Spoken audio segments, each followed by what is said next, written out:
మీకు సంబంధించిన కథ వీరు నా దర్బారు జనులు అంటూ బలరాం దురందర్ సోదరుల కథలో బాబా ప్రస్తావన చేశాడు. బలరాం దురందర్ సోదరుల కథ ఏమిటి, దానివల్ల మనం గ్రహించే నీతి ఏమిటి, అది మీరు క్లుప్తంగా చెప్పే ప్రయత్నం చేయండి.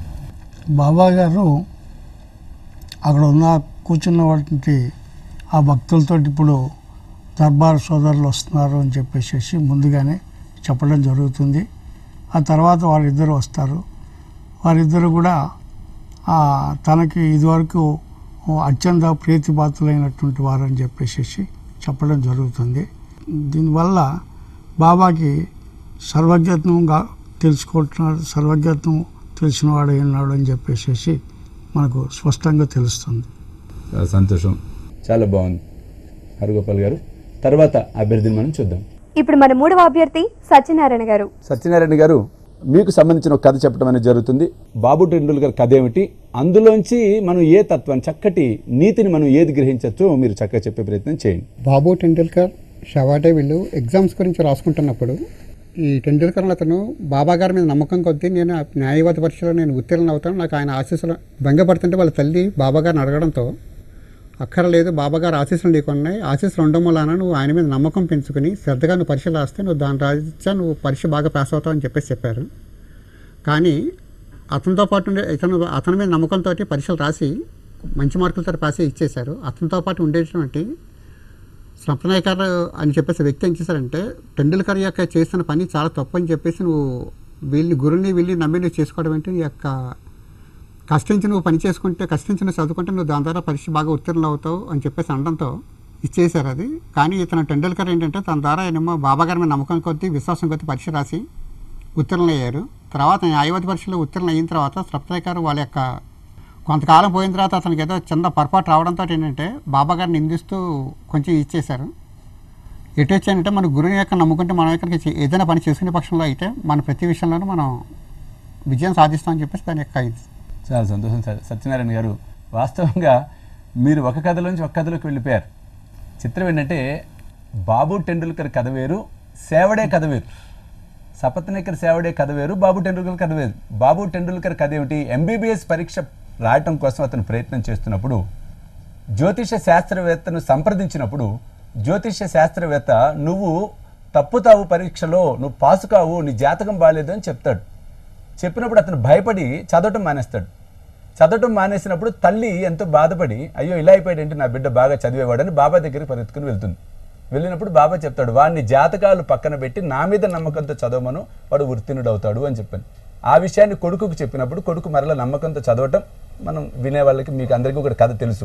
ఆ తర్వాత బాబా దేవ వల్ల డిస్టింక్షన్లో అతను మెడికల్ ఎగ్జామ్ పాస్ అవటం అనేది జరుగుతుంది. సరే, కథ మీరు తప్పు చెప్పినా తత్వం మాత్రం అది ఇది కలుస్తుంది కాబట్టి దాని కొంతవరకు కన్సిడర్ చేయటం అనేది జరుగుతుంది. కళామందిర్ శ్రీ సాయి ప్రశ్న మంజరి 2వ విభాగంలో మన అభ్యర్థులు పొందిన మార్కుల వివరాలు. లక్ష్మి గారు 40 మార్కులు, హరగోపాల్ గారు 30 మార్కులు, సత్యనారాయణ గారు 10 మార్కులు. కళామందిర్ శ్రీ సాయి ప్రశ్న మంజరిలో ఉత్కంఠభరితమైన 3వ విభాగం శ్రీ సాయి కథామృతంలోకి ప్రవేశిద్దాం.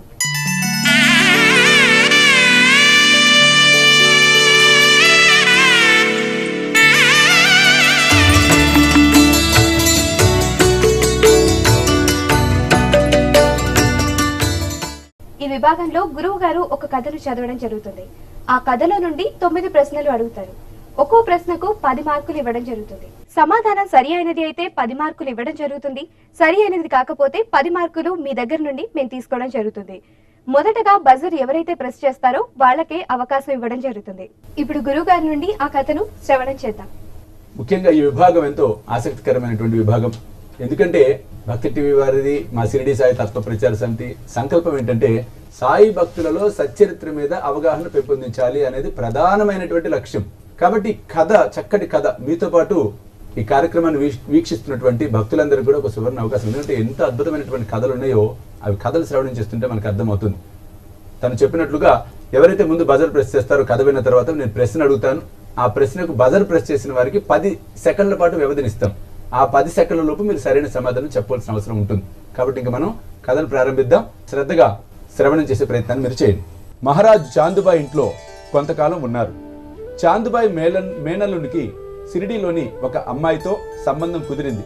ఆ పెళ్లికి పెళ్లివారితో పాటు మహారాజు షిరిడీకి వచ్చాడు. పెళ్లివారు ఊరి బయట ఖండోబా దేవాలయం సమీపంలో ఒక మడి వద్ద దిగారు. మహారాజ్ ఖండోబా గుళ్ళోకి వెళ్లారు. అక్కడ మహల్సాపతి అనే గృహస్థుడు కలిశాడు. ఇతడు షిరిడి నివాసి, కంసాలి జాతీయుడు, ఖండోబా భక్తుడు. వీరి కుటుంబీకులు ఎన్నో తరాల నుండి ఖండేరాయిని యాత్రికులు. మహారాజు ఖండోబా దేవాలయంలోకి వెళ్ళినప్పుడు వారు శరీరం పైన పంచ, కఫని, టోపీ ఉన్నాయి. వారిని అలా చూడగానే మహల్సాపతి రండి సాయి, సాయిబాబా అన్న పదాలతో వారికి స్వాగతం పలికాడు. సాయిబాబా అన్న ఆ పేరును మహారాజు చివరి వరకు ఉంచుకున్నారు. అనేక మంది భక్తులు వారిని సాయిబాబా లేక బాబా అని అంటూ ఉంటారు. ఒకసారి ఒక విషయంపై కమిషన్ వేశారు.